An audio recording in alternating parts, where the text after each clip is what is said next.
All right. Okay. Magandang gabi sa lahat. Magandang umaga po. And good day to those coming from different time zones. Welcome to the ninth session of UP Manila Silab Webinar Series IOL 2025. I'm Gabi Velasquez, and I'll be your host for today's session. All right. So at UP Manila Standards and Interoperability Lab, or UPM Silab, we are motivated by a strong mission, which is to achieve universal health coverage through digital health capacity building in the Philippines. That's why in 2025, our focus is empowering the community with digital health knowledge. And to achieve this, we've launched the IOL 2025 weekly webinar series covering digital health and interoperability trends and challenges, especially here in the Philippines. IOL 101, this provides foundational knowledge from local and global experts, while we also have the IOL 201, which features expertise from our COP members through community-led sessions. And of course, we thank our partners, the CSIRO Australia, through the Strengthening Standards Capability Project, or the SSCP, and the DOST PCHRD for supporting this webinar series. And we appreciate you guys for spending your early ones days with us. So we hope this is a valuable learning experience for everyone. All right. But before we proceed, just a quick rundown of the house rules. So this session is already being recorded, and by proceeding with the meeting, you are consenting to be recorded. Kindly stay muted throughout the lecture. A virtual background has been provided through email, so please, turning on your camera is very much appreciated. Next, we encourage everyone to please change your names for proper identification. So please add your surnames and add your affiliations as well beside your name for proper recognition. So an example is shown on the screen. Next, we want the session to be engaging and interactive. Of course, there will be a Q&A portion after the lecture. So please actively participate and don't hesitate to ask your questions. So you have three options. You can use the raise hand function, type in your questions in the chat box, or if you want to ask anonymously, you may use the Q&A button for that. And lastly, please do not leave the session after the Q&A. We'll be having a group photo taken, and after the webinar, don't forget to answer the evaluation form not later than 11 a.m. to receive your electronic certificates of participation. All right, and speaking of COP, or the community of practice, I virtually invite over our lab manager, Sir Manny Gaspar, to briefly introduce UPM Lab's community of practice to the group. Good Sir morning, Manny. everyone. Thank you, Gabby. Welcome to new faces joining us for this call, and welcome back to members of our C-Lab Community of Practice, or COP. In the next few weeks, you are very excited to share more details about the upcoming Fire Accelerator program, wherein a small group of our COP members will help accelerate adoption, creation of a Fire IG for a use case of their choice. We'll send more details in the coming weeks. And in the meantime, if you would like to join the webinars to speak about your expertise, your experience as part of our IOL 1 Community Connect, and spotlighting what you have been developing or are doing for interoperability, please email us at clab.upm at up.edu.ph. And for those who are not yet members, join our now 130 plus group of digital health experts and practitioners. I'll be pasting the link shortly so you can sign up to receive our newsletter and join our WhatsApp group, or you can scan the QR code on screen. Thank you, and back to you, Gabby. All right. Thank you so much, Sir Manny, for that. And although majority, I believe, are regular attendees, we also have an increasing number of new registrants to our webinar series. So may I request all to please quickly scan the QR code or go to menti.com and use the code 59199096 to join our short, quick icebreaker before we start the webinar proper. So next question, and I think this will be relevant to our topic today. Which of these digital platforms you think are currently being used by our community health workers? So you may rank these choices 1 to 5, and you may choose not to rank if you think they're not currently being used. So my option there, you can put it up if you want to rank it, or down if you don't want. Yeah. So which digital platforms? Is it mobile health apps or the mHealth apps? Are these telehealth platforms usually used for remote consultations? And then may mga LMS ba for training and educational courses? Or may online resources they can use to pull informations like websites or databases? Or are they using messaging apps for communication basically to streamline the communication lalo na pag malayo mo? So Viber, Telegram, Messenger. So which of these do you think are currently being used by our community health workers? And based on the rankings, ayan. So first would be messaging apps. So I guess naman this is being used generally, not just by our community health workers. As of course, as we are currently in this digital world, so sobrang connected tayo via messaging apps. And this platform, pwedeng magamit sa telehealth if this is a session, of course. But this is a webinar, but yeah. So first is messaging apps. Next is online resources, so websites, databases. Next is telehealth, mobile health, and lastly would be LMS. Okay, thank you so much for your input. Okay, next question. What do you think are the factors affecting the use or adoption of digital platforms in the community? So, ako, I think it would be internet connectivity, of course. That's a major factor. Lalo na sa mga disadvantaged or isolated areas. Siyempre, mahirap yung internet connection doon.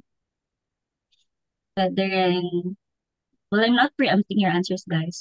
I'm just giving up my answers. Could also be one thing in my mind would be yung adaptability, like how are they siguro may term na and maybe our speaker will be able to teach me more about this.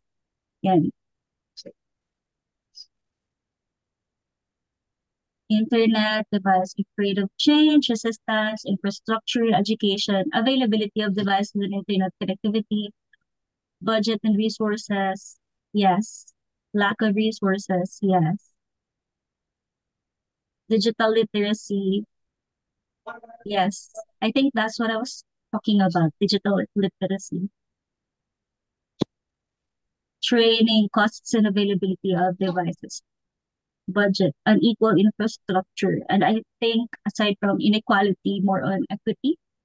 I think that's inequity rather. Yeah. Okay, next question, and I think this is the last. On a scale of 1 to 5, how excited are you for today's session? 1 being the lowest and 5 being the highest. And how knowledgeable are you on the current use of digital platforms in the community setting? And so great. We have 4 responses in palang. Okay, going 5, 7, and majority are very excited for today's session. Thank you so much for the excitement. Okay, and how knowledgeable are you on the use of digital platforms? So we are averaging at 2.8, 2.9. So medyo mid or yeah, mid-level of knowledge. Okay. All right. I think that's a great quick icebreaker for everyone. Let me just share back my screen. Thank you so much for joining our mentee for today. Okay.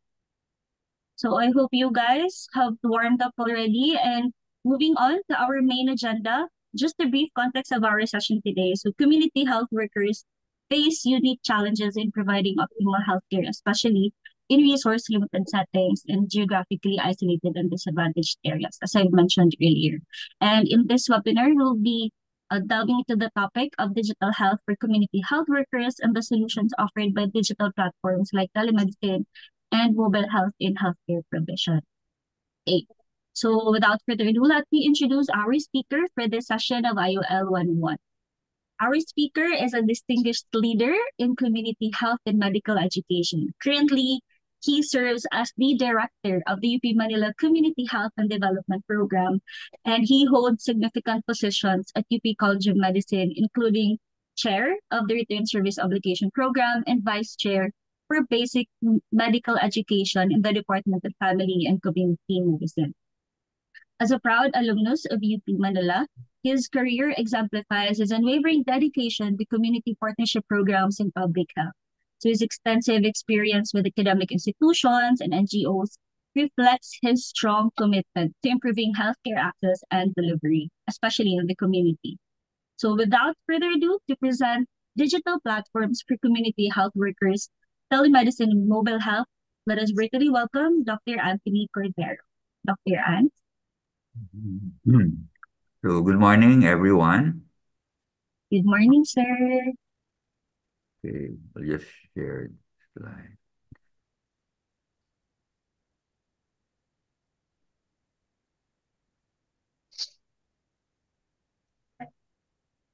We can see your screen across.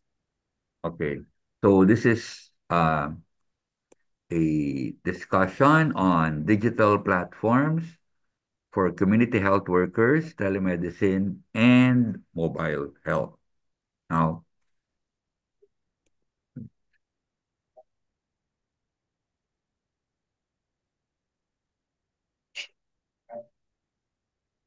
so, it's very important to look at the context of the topic. So it's digital platforms for community health workers, telemedicine, and mobile health. But if we look at the bigger context, we have to look at it in terms of digital platforms for community health workers, telemedicine and mobile health, and the Philippine healthcare system. So we've all learned that if you refer to a health system, it's traditionally made up of these six building blocks: leadership and governance, financing, health workforce, medical products and technologies, information and research, and of course, service delivery. Now, another way of looking at it is that this particular system, with its six building blocks, is actually just a component of the social determinants of health. Now, led by the World Health Organization, we've also learned that the social determinants of health would include economics, politics and governance, environment, education, culture, including gender relations and religious beliefs and traditional practices, and then the health system, again with the six building blocks. So if we look at digital platforms and community health workers, it's actually a part of a much bigger complex system. And in fact, some institutions would add another component to the social determinants of health, and that's people's capacities, participation, and empowerment. So this is basically the health landscape. If you want to promote health, prevent disease, and be able to cure and rehab and do rehabilitation work, then all of these components of the social determinants must be playing its part. In that regard, even the digital platforms for community health workers, telemedicine and mobile health, it cannot be regarded in isolation of the entire system. That's probably the number one message in this particular morning's topic, that it's very important to develop digital platforms for community health workers, specifically for barangay health workers. These are the government-based community health workers. It's very important. The use of telemedicine and mobile health, they're all very important, but it would have to be within the context of addressing all the social determinants of health. And now we will have some concrete examples. In March 14 or earlier this month, The Zwelig Family Foundation had a colloquium involving four outstanding governors who showcased the efforts that they did to help improve the health system and the health indicators of their respective provinces. And so for that particular morning, at the Benilde Hotel somewhere in Manila, there was an activity that highlighted health leadership and governance. And so if you look at the entire social determinants framework, that particular March 14 event really highlighted that component of the health system, which is health leadership and governance. But if you look at their presentation, the governors also dealt with economic issues, with environmental issues, with education, and they all facilitated an increase in people's capacities, participation, and empowerment. But the anchor, yung pinakabinida nung umaga na yon, ay yung health, leadership, and governance. So that happened March 14. In March 22, there was a talk at the UP College of Medicine organized by an outstanding student organization, the UP College of Medicine Medical Student Society, where they had a discussion on PhilHealth and the public health situation in the Philippines. So obviously, that particular morning, what was highlighted was health financing and the equipment that it was able to purchase and the health service delivery that was facilitated. But the focus no, during that March 22 event was on health financing. So that's March 2022. Now, right now, as we're having this UP Manila C-Lab webinar series, over at the Kimberly Hotel, led by the Department of Health, HHRDB, they're currently having their quarterly HRH network meeting. It's a meeting of about 30 agencies. And again, the focus would be on the health workforce. So, right, maybe 100 meters away from where I am right now, 30 agencies are talking about health workforce and how the health workforce can contribute to the achievement of universal health care. And also, today, March 26, there is a discussion on digital platforms for community health workers. And for this particular webinar series, the concentration would be on health workforce, specifically the community health workers, and digital platforms would necessarily have to include equipment for better health service delivery. So I hope that this particular value system or philosophical outlook can be cultivated in our respective consciousness, that every time you have activities like this one, or like this one, or like this one, or like this one, these are all events which are highlighting a component of the health system. But always remember that that health system, that building block is just part of a health system, and that health system is just part of a bigger picture of the social determinants of health. So the message is a single component will never be enough if the goal is universal health care. So these four things are super important. The governor's leadership and governance from March 14, PhilHealth from March 22, the health workforce from today, and digital platforms for community health workers again for today. But these four things will not solve health and development issues in isolation of the other determinants of health.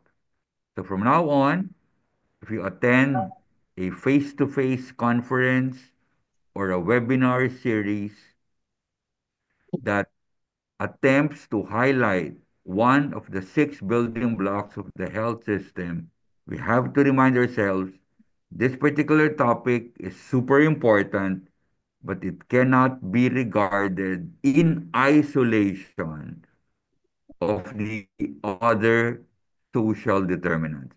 Because even if you have the best support in terms of technology and equipment and funding for digital platforms for community health workers, but the poverty rate is such a big problem in a particular municipality, and there are cultural barriers to attaining health, then definitely the brilliance of the digital platforms would just be wasted because the other components of health and wellness were not addressed. So this hopefully would be the perspective that we would be having when it comes to the social determinants of health. But for this morning, maybe we can challenge the UP Manila C Lab. They can organize something like this because this is something that we've been dreaming of. A webinar series or a face-to-face conference that would actually deal with the entire thing.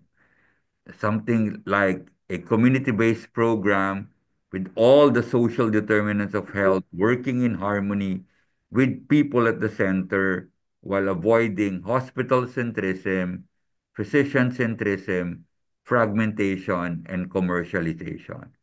So this is we're hoping that maybe the UP Manila C Lab will finally be the one to organize such a comprehensive conference that did not only look at one of the important determinants, but considered all the determinants in its entirety and how the different complex systems will be working together. But of course, having said all that, let us now pursue one particular component of the social determinants of health, and that's our topic for this morning: digital platforms for community health workers. Okay, so the Department of Health, they organized this thing that they call BHW Connect.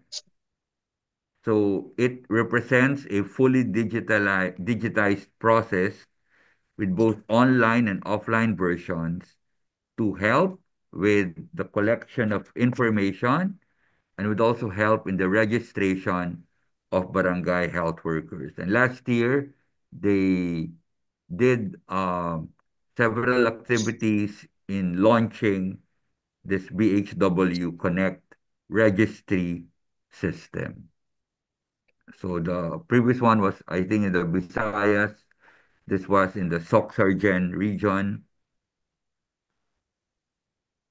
And in the province of Zambales, they organized these online conferences for barangay health workers there. The DOH launched an online show for barangay health workers.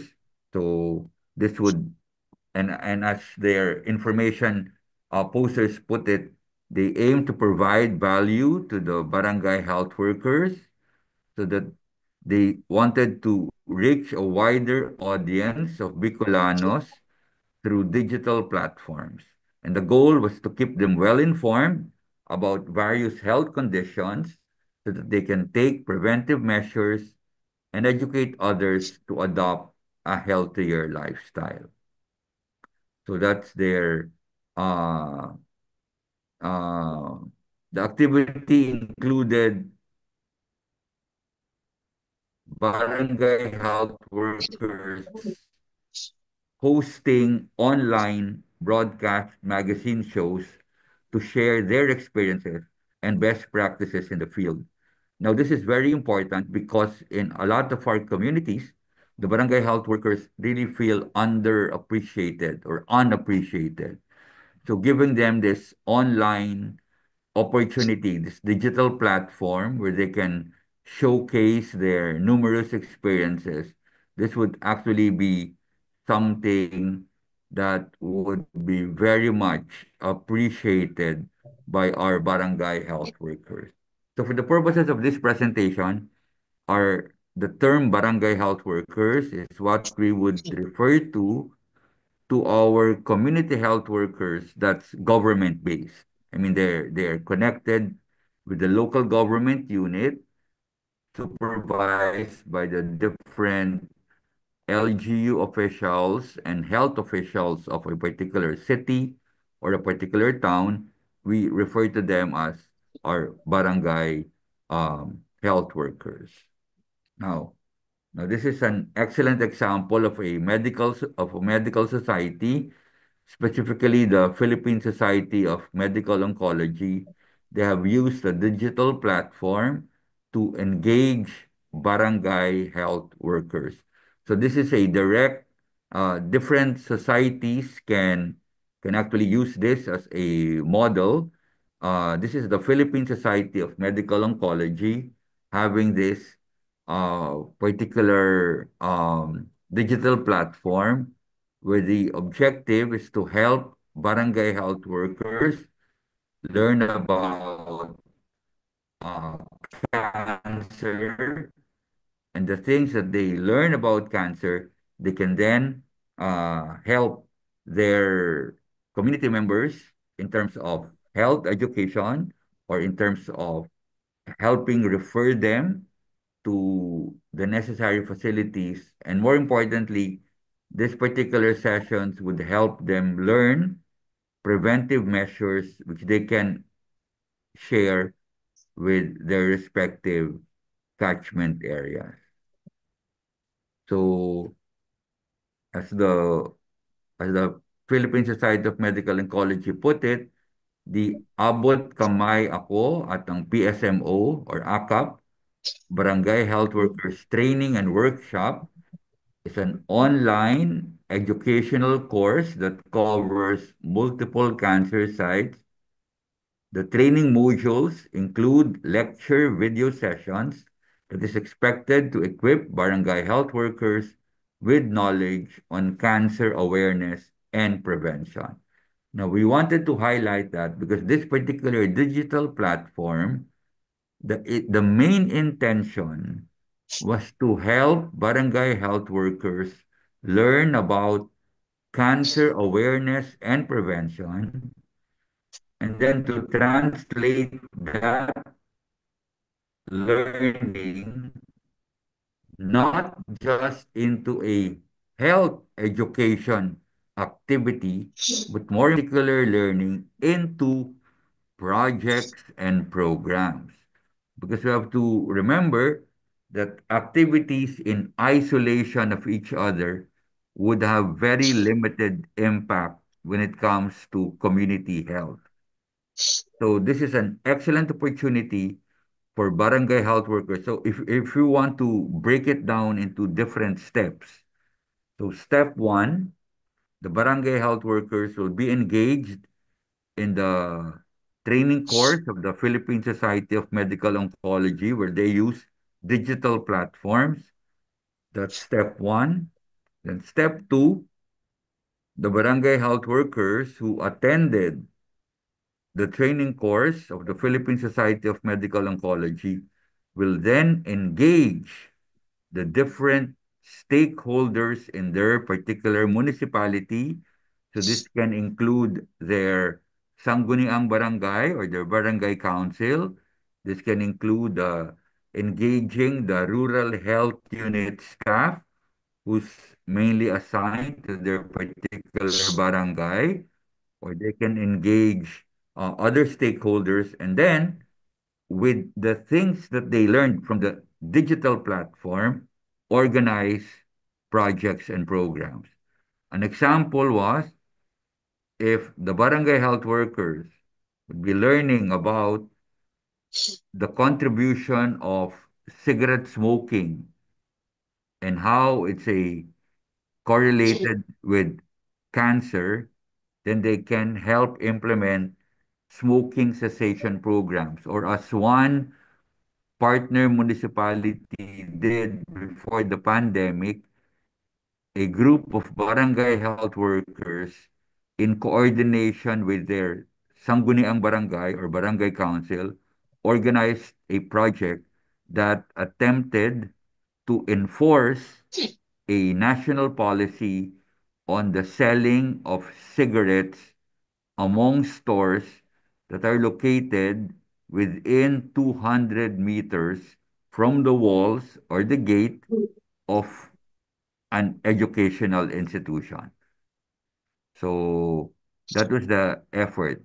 And that was very significant because this group of barangay health workers concluded that simple health education is good, but in that particular instance was not enough. They had to have other supporting activities to the health education. Because what good will the health education do if the, for lack of a better term, if the temptation to buy cigarettes is still there? So this group also attempted to implement the different provisions of the law, such as yung bawal magbenta ng tingi-tingi, or you can't sell cigarettes to minors. But the number one objective of that group was to enforce the law which prohibits stores from selling cigarettes if the store is located within a certain distance from a school. And what triggered all of this was some form of educational training course that the health workers participated in with respect to cancer prevention and also NCD prevention. That was another angle to that particular project. So the Barangay Health Workers Training and Workshop online educational course is managed by the Philippine Society of Medical Oncology and they host online learning courses. Now, on the issue of digital platforms and tele mentoring, this has been a very popular uh, mentoring mechanism, and we have two examples that we can probably discuss. The first example was in a province in Central Luzon, where the RHU staff and the barangay health workers who were involved in a patient navigation program. So that's the name of the program. It was a patient navigation program specifically for breast cancer. They wanted to help the patient in their patient journey. But they held regular, and by regular we mean weekly, tele-mentoring sessions with cancer specialists who help the barangay health workers so they assisted the barangay health workers so that the barangay health workers can help the community members from their respective barangays in terms of cancer prevention, and if ever they detect people that are suspicious for having cancer, specifically breast cancer, to help them enter into a system that would have early detection and early management of of the malignancy. So that's a society of cancer specialists helping out the RHU staff and barangay health workers of a town.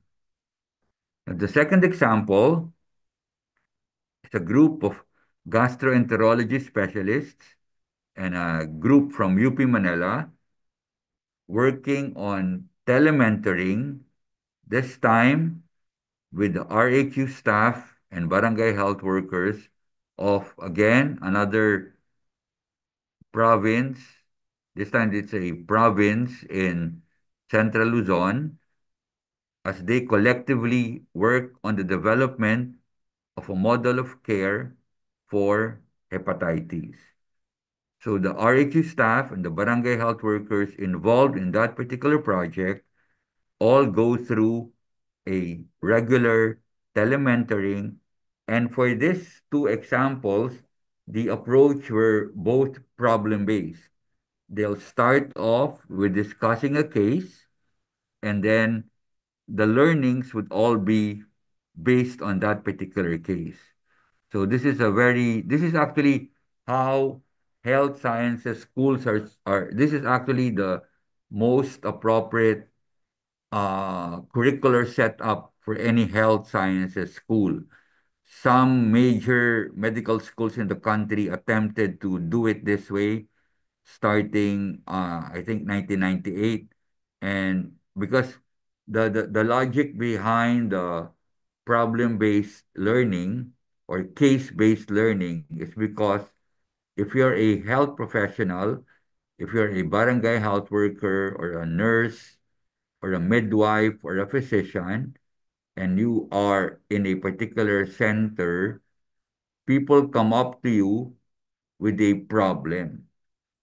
And so it's quite helpful that your thought process also begins with a problem or with a case. That's why people are reacting when health sciences schools divide their sessions across topics. The issue there being no one would actually go to a health center to request the health worker to discuss a topic. Di ba? Wala naman po tayong ma-imagine na papasok siya sa barangay health station, nandun yung midwife at saka yung barangay health worker, and then sabihin niya, ah, pwede po bang pakidiscuss sa akin ng congenital heart disease?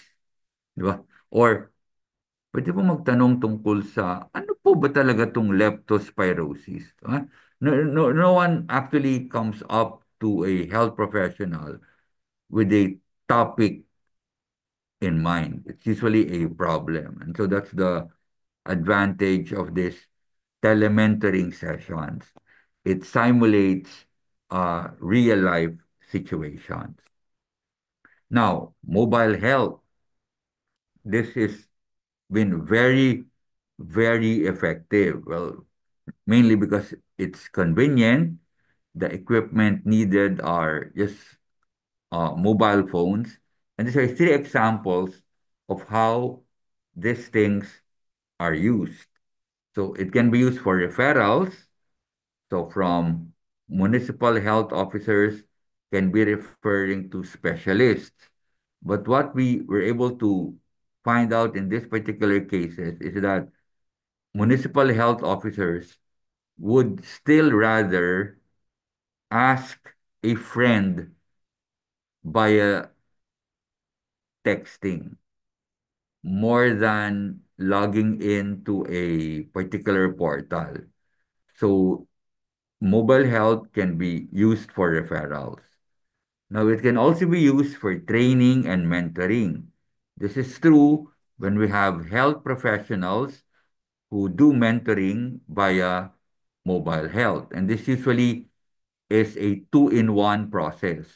Barangay health workers would refer to health professionals, and then the health professionals would be conscious that when they respond to the barangay health workers, they will help them help the patient, but at the same time, use that particular patient encounter for training and mentoring.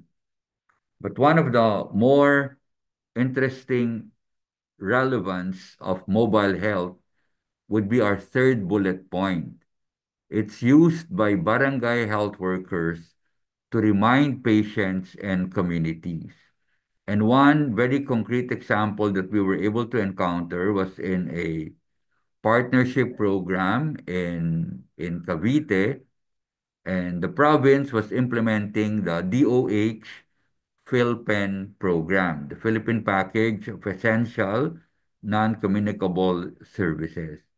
And so people who would be screened were reminded of their schedule or reminded of their follow-ups via mobile phones. And it proved to be effective. The follow-up rate increased and the screening was facilitated because of the mobile phone reminders from barangay health workers to patients and to communities. Now, if you talk about mobile health and barangay health workers, there's always a debate, and that is the question. When it's mobile health and barangay health workers, is the mobile health and the digital platform really there to assist the barangay health workers with their tasks as healthcare providers or health educator or community organizer? And this is where the value system or the framework of the institution working with the barangay health workers would come into play. And at this point, I can only speak of the philosophical framework of our group, the UP Manila Community Health and Development Program. Because for us, the most important role of barangay health workers is in terms of their being community organizers, helping organize the community so that the community can address social determinants of health via different community programs and projects. Yung grupo po namin, eh, mas pinapahalagahan yon. Bagamat kinikilala namin that health workers also have a role to play in healthcare provision. Pero hindi yun ang top priority. So if we're going to give them digital platforms, it's it's to help facilitate their community organizing role, not prioritizing the healthcare provider role. Although it's also quite important. Because pag tinignan mo kasi yung task assignments, yung primary care clinical work, medyo nasa purview yan ng ano, physician, nurses, midwives. We regard the barangay health workers as playing a much more important role. And that's in the field of health promotion and disease prevention. And that's where digital platforms have a huge potential in helping barangay health workers, helping them learn things that they can use for the promotion of health and the prevention of diseases. So now, telemedicine, the use of electronic information and communication technologies to provide support and healthcare when distance separates the participants. Of course, it's more commonly used by physicians, so we try to cover the identity of the doctor, but physicians as service providers in a telemedicine setup. That's a more common setup that we have. But in terms of Facebook pages, RHU staff and BHWs as service providers via their official RHU Facebook page. This is a municipality in Cavite. They have an official Facebook page, and every day they use it for very, very important health reminders. This particular one that we randomly selected dealt on a discussion on measles. At medyo catchy, di ba? Parang hindi siya yung parang catchy. Okay? Yung mga, katulad naman yung mga linyang, ano nga ba ang measles o tigdas? Di ba? And then meron kang discussion. Pwede rin na you can use the RHU Facebook page to update the community regarding different health and development activities. Like in one municipality in Cavite, this was used to highlight what they conducted in terms of a PhilHealth Consulta Caravan. So, pang-update ng community members and also to publicize na may ganitong ongoing program. This is an example. Ito na. The picture shows community activities, but the preparation for these activities utilize digital platforms. In this particular different activities, these were barangay meetings. The LGU and the RHU Facebook page of the town or the barangay was used to announce the event. So you had barangay health workers doing house to house, and in addition, they also placed it in the digital platform for a wider reach in terms of the invitation. So yan, nagamit nila yan para maka-interest yung mga tao sa meeting and that they can attend these different activities. Ito naman, this is a homeowners association in one of the municipalities of Cavite. They were going to discuss the issues in their community, and again, the use of digital platforms to inform the community members regarding the issues to be discussed and the technical details of the meeting, like where was it going to be held, when was it going to be held. And so this is a digital platform helping organize this face-to-face on-site activity. This is a PWD Federation. They were being assisted by the LGU, the Municipal Health Office, and a university. And again, digital platforms were used in helping organize this particular community meetings. This was a municipal-wide Barangay Health Workers Day.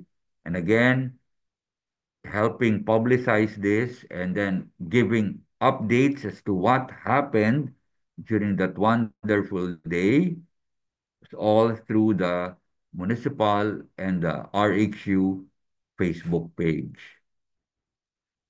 Now, this is a very specific example of a municipality where the LGU, the Municipal Health Office, the Rural Health Unit, and the university collaborated to help organize this training session with the barangay nutrition scholars on analyzing the social determinants of malnutrition in order to help them organize projects and programs that would attempt to prevent malnutrition by addressing the different social determinants of health and not just by health education alone. And again, in organizing this particular project, the digital platform was used to help highlight the event and to help invite the different barangay nutrition scholars. So this is again another example. This was a Purok meeting regarding certain health and development issues in a particular barangay. And again, the local government unit and the rural health unit use digital platforms in order to help organize the event. But before we end, this was a study led by Dr. Kenneth Hartigan Go, where they did a qualitative study on the lived experiences of barangay health workers. And since our topic for this morning is digital platforms and barangay health workers, it would be relevant if we could look at it from the point of view of barangay health workers para matingnan natin na yung barangay health worker na gumagamit ng digital platform as a person and as a barangay health worker, they take on diverse roles from community organizers to healthcare providers and are confronted with significant challenges encompassing politicization, inadequate training, and insufficient compensation. The study concluded with policy recommendations to improve the conditions of the neglected barangay health workers, with particular attention to coordinating, capacitating, compensating, career pathing, and connecting them to the health system. And all these digital platforms, telemedicine, mobile health, it's very important that all these are just part of a bigger program, di ba?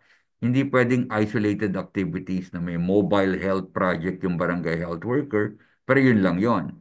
That will just produce outputs with no outcomes and impact. Hindi papasa sa College of Public Health yan. Uh, a mobile health initiative should be part of a bigger program. And our farewell message is that this particular program need to be guided by a certain value system. And this is one value system, the primary healthcare approach from the 1978 Alma Ata Declaration. So if you have a program that involves digital platforms, telemedicine, and mobile health, it will be good if the entire program can be guided by these five primary healthcare principles. And finally, just to remind everyone, there is no institution has a monopoly of appropriate guiding frameworks. And 1, 2, 3, 4, 5, 6, here we have enumerated 6 guiding frameworks used by different institutions, and they're all very, very appropriate. Magkakaibigan po lahat yan. May barkadahan sila. So if your organization is guided by the One Health approach, very good. The social innovations in health is also housed at the UP Manila NIH. It's an excellent approach. Then, of course, you have the Zwelig Family Foundation and the Bridging Leadership Framework, and also the rights-based approach to development. So if you have different institutions, and if you notice the final column, maybe one of the 120 participants in this webinar series a few years from now would be able to invent another framework. And if you do invent another framework, just keep in mind it's supposed to be friends with the other frameworks. And so that's it. So hopefully we're able to give a discussion that placed digital platforms in its proper context. The digital platforms, mobile health, and telemedicine is just a component of the health system, and the entire health system is just a component of the social determinants of health. Because for universal health care, you need all the social determinants contributing to health and wellness. So yun lang po at maraming salamat po. Maraming salamat din po, Doc Ans. Thank you for a very comprehensive and informative discussion on digital platforms for community health workers, or more specifically, our barangay health workers. So thank you po for teaching us the building blocks of health systems, the social determinants of health, and how one cannot be isolated po when establishing or creating a program. And now, I am opening the floor to Q&A, to an open forum. Again, you may use the Q&A button. If you want to ask anonymously, you can use the raise hand function, or you may chat your questions in the chat box. Okay.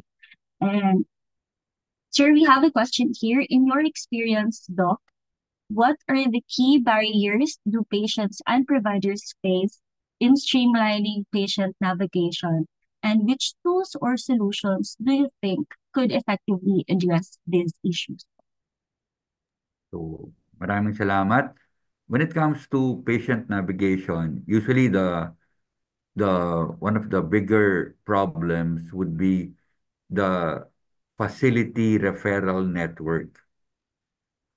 Usually, ano parang siyempre yung point of initial contact would be at the barangay health station.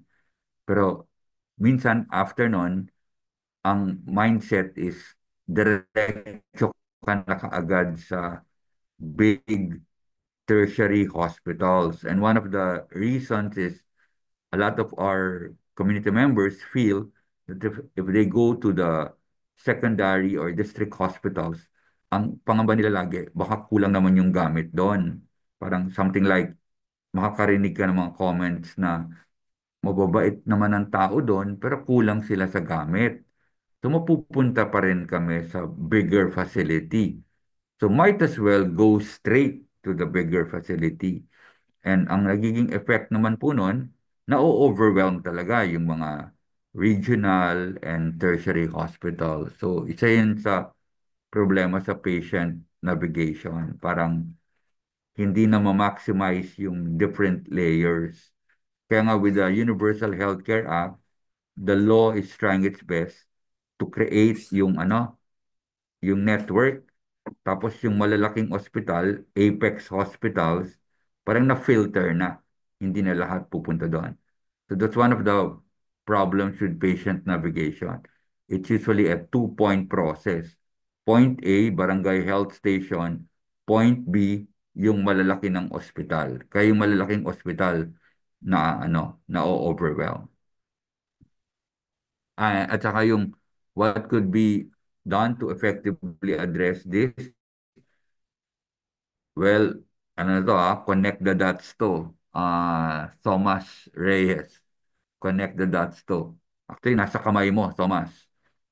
Sa May 12, bumoto ka ng maayos.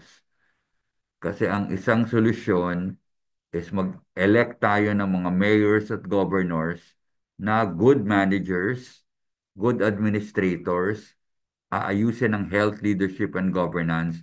Ang isang consequence nun, gaganda ang kanilang primary care facilities. So ang patient navigation mo magiging barangay health station to rural health unit, and then dun pa lang, ang galing na ng care. Konting-konti na lang yung lalabas ng town, papunta sa district, and then sa province. Ang province, inaasikaso naman ng the best na governor. O di, ayos, lahat within the province lang. Yung malalaking ospital sa tertiary referral centers, ano talaga, konti na lang ang pasyente nila na naaasikaso na nila ngayon ng maayos. So, yun ang isang konkretong pwede natin lahat gawin. Bumoto ng maayos sa May 12.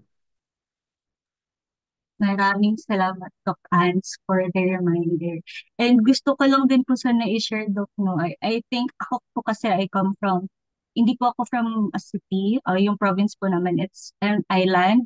Sobrang layo po nung tertiary hospital na nearest po, mga 3 to 4 hours travel pa po from the island. So, sobrang hirap po nung referral, lalo na po, for example, kung yung mismong oxygen po sobrang kulang po sa province, sobrang hirap po na dalhin po 3 to 4 hours po po yun po. And, okay. Thank you, Doc. Okay, so another Maganda yung, question. sige. Maganda yung Sige, na-share sige po. mo. Ano lang, Opo. advertisement lang para sa mga kaibigan natin sa social innovations in health.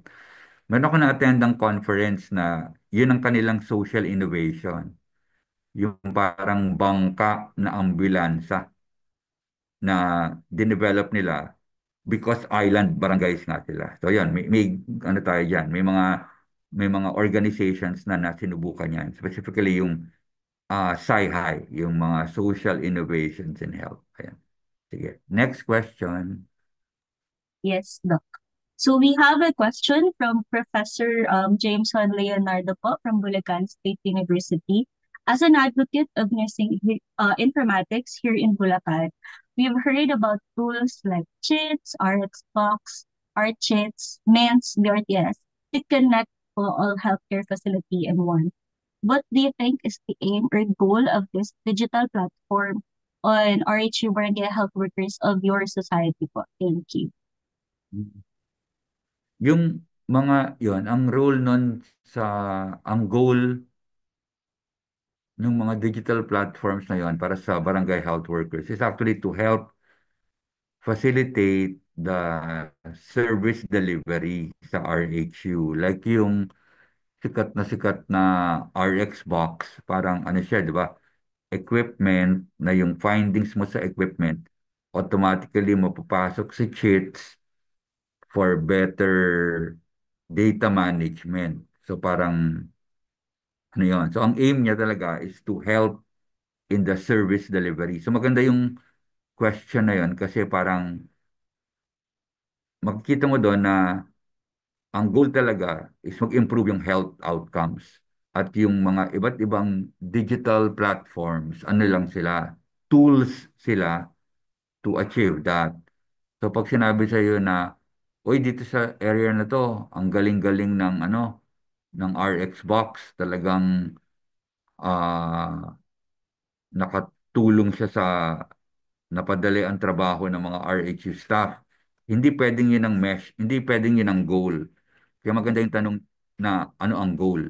Hindi yun ang goal. Hindi mo goal na dumali ang buhay ng RHU staff because of all these digital platforms. Ang goal mo, naging better yung care. So, at ano ang magde-define ng better care? Dumami yung gumaling. Dumami yung gumaling at yung patient satisfaction. At may nakilala akong group na ang definition ng patient satisfaction ay ano, kakaiba. Hindi lang tatanungin na, satisfied ka ba? On a scale of 1 to 4? Hindi. Ang tinatanong nila ang natanggap mo bang care from this facility and personnel, ire-recommenda mo sa mga mahal mo sa buhay. Di ba? So, ang layunin is sumagot silang lahat ng oo. Iaano ko po ito, ire-recommenda ko po ito sa mga mahal ko sa buhay at yung dami ng sakit ay kumonte. So, yun ang goal. So, ganun ang pagtingin sa digital platforms. Pero hindi ko rin po kayo lolokohin. May mga problems din po yan in terms of interoperability. Kasi isa yun sa challenge talaga. Parang, di ba, RX box, may cheats. Ano ba yung ginagamit na health information system ng locality? Kailangan interoperable with cheats. Minsan po, baka hindi. So pag ganon, ah, sayang naman, parang naging equipment lang siya. Hindi siya naging equipment na nakakatulong sa health information system. Sa magandang tanong po ninyo, naalala ko lagi yung tinuturo sa atin ng College of Public Health, yung logic frame nila na meron kang inputs na gagamitin mo to implement activities, and this will produce outputs to help improve outcomes for positive human impact. So, ganun din po sa digital platform. So, kunyari, yung isa mong output, 14 out of 16 barangays are now using cheats. Di, ano mo yun, ang ganda ng output mo. Pero gusto ko laging tingnan yung outcome. Kumusta naman yung delivery ng care? Di ba? So, parang ganun po. So, maraming salamat po.